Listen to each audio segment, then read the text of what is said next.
네, 안녕하십니까. 더불어민주당 국민소통위원회 3월 24일 월요일 민주파출소 주말 현황 및 대응 관련 브리핑하겠습니다. 함께하신 허위조작정보감시단 김동아 의원님 함께하고 있습니다. 주말간 민주파출소 현황입니다. 3월 21일 금요일부터 3월 23일 월요일까지 1,638명이 방문했고 590건의 제보가 접수됐습니다. 매체별로 유튜브가 23.56%이지 네이버가 22.37%, SNS에서 11.19%, 틱톡 5.59%, 커뮤니티 4.24 순으로 제보가 되었습니다. 주말간 있었던 주요 제보 내용을 말씀드리겠습니다. 첫째, 지난주 헌법재판소 앞 기자회견에서 발생한 백혜련 의원에 대한 계란투척 테러 사건과 관련해 민주당의 자작극이라는 허위사실이 집중적으로 유포되고 있다는 제보가 있었습니다. 폭력은 어떤 이유로도 정당화될 수 없는 명백한 범죄입니다. 허위조작 감시단은 이 같은 허위사실 유포에 대해 강력한 법적 대응을 할 것입니다. 더불어민주당과 허위조작 감시단은 허위 정보를 퍼뜨린 자에 대해서 끝까지 책임을 묻겠습니다. 그 어떤 경우에도 선처가 없다는 점을 말씀드립니다. 둘째, 최근 전국에 걸쳐 발생한 대형 산불을 민주당 또는 중국 간첩 소행으로 몰아가는 어처구니 없는 허위 주장이 유포되고 있습니다. 전라도를 제외하고 경남 지역에만 공산당 빨갱이들이 불을 지르고 있다. 중국 화교들이 나라를 불태우고 있다 등의 주장은 근거 없는 날조이며 명백한 허위 사실입니다. 셋째, 경찰과 중국을 연관짓는 왜곡된 정보도 지속적으로 퍼지고 있습니다. 지난 3월 21일 한 네이버 블로그에는 헌법재판소 앞에 있던 경찰이 사실은 공안이었다는 식의 주장이 게시되었습니다. 글 작성자는 해당 경찰관에게 신분 확인을 요청한 뒤 확인해 보니 해당 경찰관은 사무실에 있었다. 따라서 헌법재판소 앞에 경찰관은 공안이다라는 허위 주장을 유포했습니다. 이러한 허위 사실은 공권력을 심각하게 훼손하고 국민의 신뢰를 무너뜨리는 중대한 사안으로 반드시 엄중하게 처벌되어야 합니다. 한편 지난주 문형배 헌법재판관을 죽이고 분신하겠다는 살인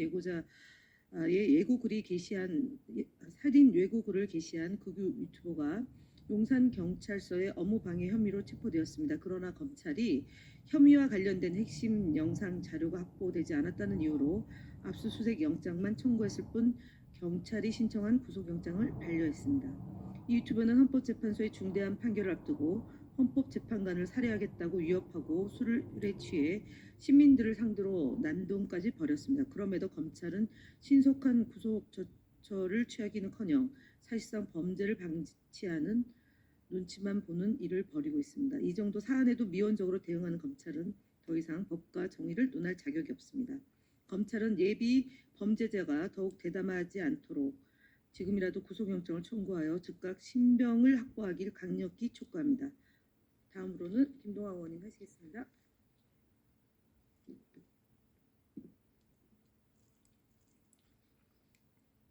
네, 주요 대응 현황 보고드리겠습니다. 스카이데일리에 대한 언론 대응 보고드립니다.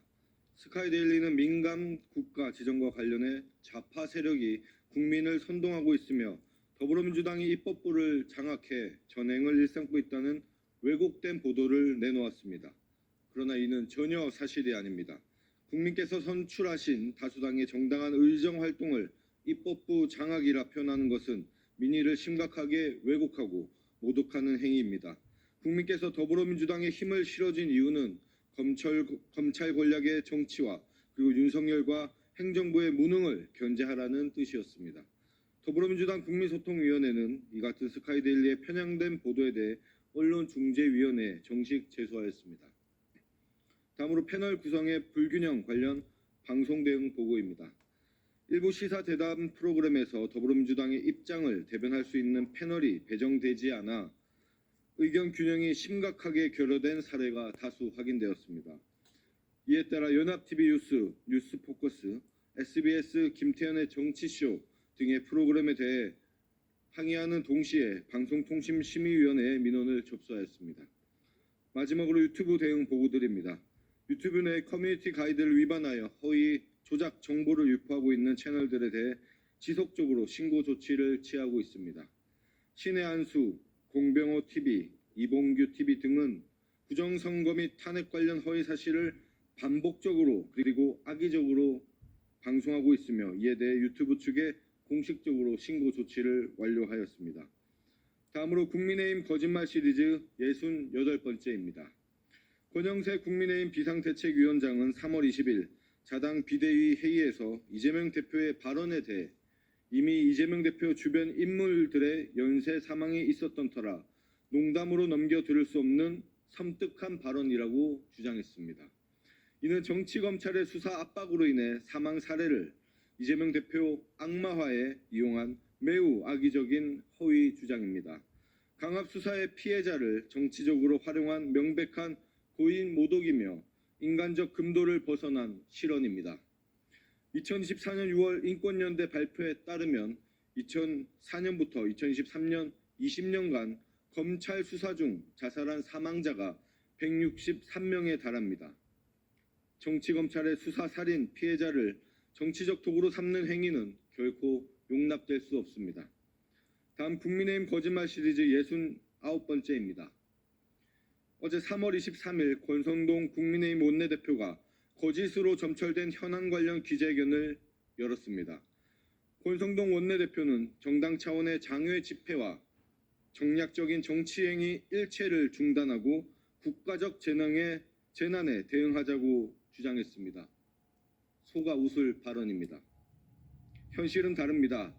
윤상현, 이철규, 유상범, 한기호 등 다수의 국힘 의원들이 세이브 코리아 등 극우 세력 집회에 적극 참여하고 있습니다.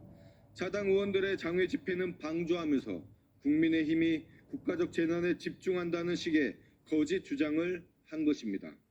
또한 권성동 원내대표는 정부가 대행체제로 운영되는 현실이 안타깝다고도 주장하였습니다. 그러나 현 정부 마비 사태는 국힘당 1호 당원인 윤석열의 불법 계엄과 내란 시도에서 비롯된 것입니다. 그럼에도 권 원내대표는 이를 강 건너 불구경하듯이 외면하며 무책임한 태도를 일관하고 있습니다. 나아가 권 대표는 민주당 천막 당사에 대해서도 대통령 파면 압박욕이며 입법부가 사법부를 협박하는 것이라는 주장도 하였습니다. 그러나 헌법 파괴성 사법부 협박은 국힘이 하고 있습니다. 심지어 해당 기자회견에서도 사법부에 대한 노골적인 압박을 드러냈습니다. 이재명 유죄 확실, 헌재가 권한대행 의결 정족수 판단 문제를 회피한다면 거대 야당의 무제한 탄핵 면허를 부여하는 것 등의 주장이 전형적인 유체이탈식 거짓말입니다. 권성동 원내대표와 국민의힘은 더 이상 거짓으로 국민을 호도하는 행위를 즉각 중단해 주시기 바랍니다. 이상입니다.